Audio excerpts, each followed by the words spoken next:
मैं आपको एक मंत्र देता हूँ। इस मंत्र को अपने दिल में सजा के रखना है और हर एक सांस में इसे याद रखना है। वह मंत्र है करो या मरो।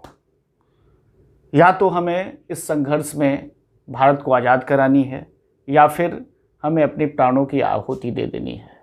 महात्मा गांधी की ये शब्द भारत के उस महान क्रांति और आंदोलन की सूत्रपात की शुरुआत थी, जिसे हम भारत छोड़ो आंदोलन, क्विट इंडिया मूवमेंट कहते हैं।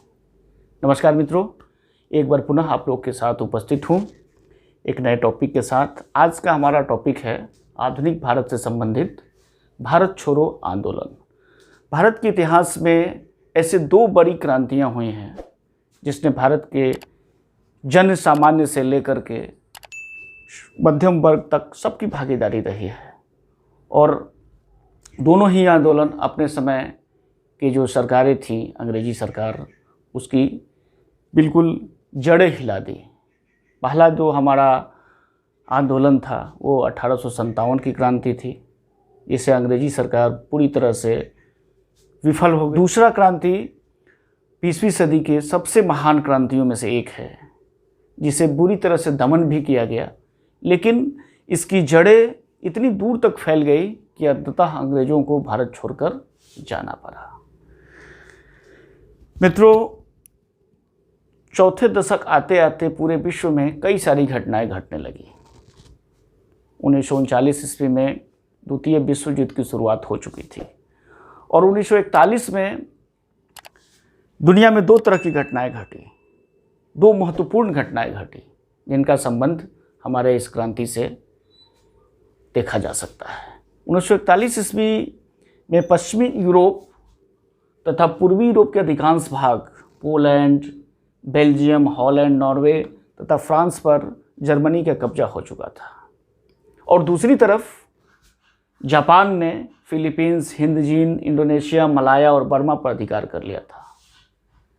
इससे बौखलाए और आतंकित ब्रिटेन ने भारत के जो पहले से युद्धबंदी थे, जो बड़े बड़े नेता थे, उन जिनको नज़रबंद किया गया था या फिर जिन्हें जेलों में डाला गया था, उसको युद्ध के अपने पक्ष में करने के लिए उन लोगों को छोड़ा गया। और छोड़ा गया इसी शर्त पर ताकि वे लोग भारत की जनता को, भारत के जो सैनिक हैं, उस सबको अंग्रेज़ों के तरफ युद्ध करने के लिए सहमति कराया जाए, अपनी ओर से लाया जाए। इसी कड़ी में इन लोगों को छोड़ा गया। इससे बात करने के लिए अंग्रेजी सरकार के एक कैबिनेट जो मंत्री थे, जिनका नाम था स्टैनफोर्ड क्रिप्स, उनको मार्च 1942 में भारत भेजा गया। लेकिन भारत के नेता भी इस बार यह तय कर चुके थे कि हमें पूर्ण आज़ादी से के अलावा और कुछ नहीं चाहिए। और इसी बात पर स्टैनफोर्ड क्रिप्स और भारतीय नेताओं की जो वार्ता हुई वो विफल हो गई। अंग्रेजी सरकार भारतीयों को तो अपने पक्ष में करना चाहती थी, लेकिन देना कुछ नहीं चाहती थी।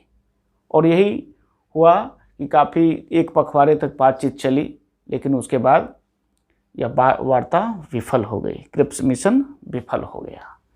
इसके बाद भारतीय जनता में काफ़ी रोष उत्पन्न हुई और अगस्त आते आते यह रोष काफ़ी बढ़ गया।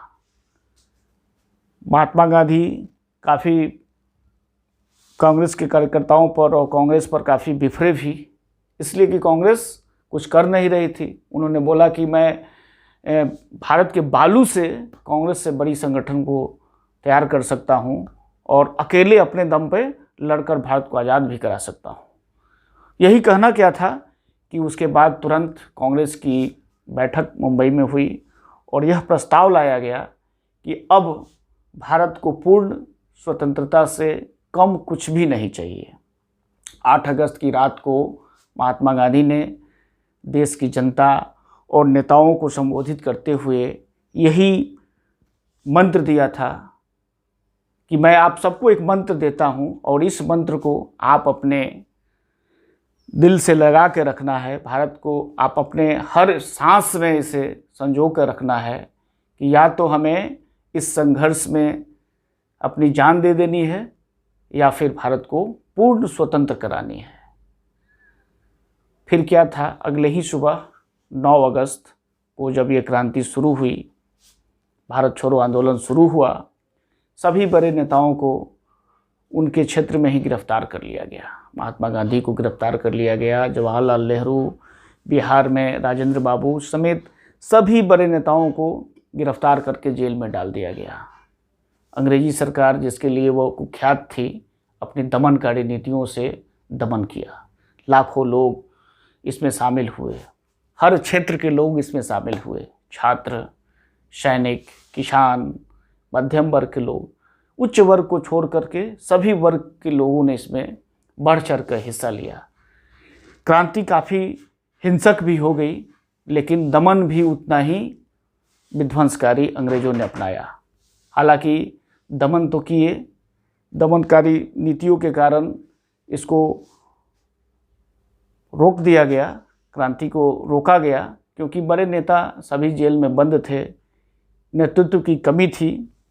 फिर भी नेतृत्व विहीन होने के बाद भी यह संघर्ष चला और अंततः अंग्रेज़ों ने इसे दमन किया। मित्रों, भारत छोड़ो आंदोलन चाहे अपनी जो गोल था, अपना जो लक्ष्य था, भले ही उस समय उसको प्राप्त करने में विफल रही हो, लेकिन इसका परिणाम काफ़ी लंबा चला।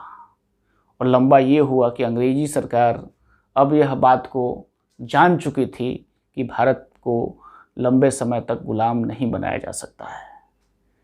मित्रों, अगस्त का महीना काफ़ी क्रांतिकारी महीना है और आज 12 तारीख है और आज से ठीक 48 घंटे के बाद भारत अपनी आज़ादी के 75वीं वर्षगांठ मनाएगा। और आप और सभी को इस महान क्रांति को याद दिलाते हुए भारत की स्वतंत्रता दिवस की बहुत बहुत शुभकामनाएं। जय हिंद, जय भारत।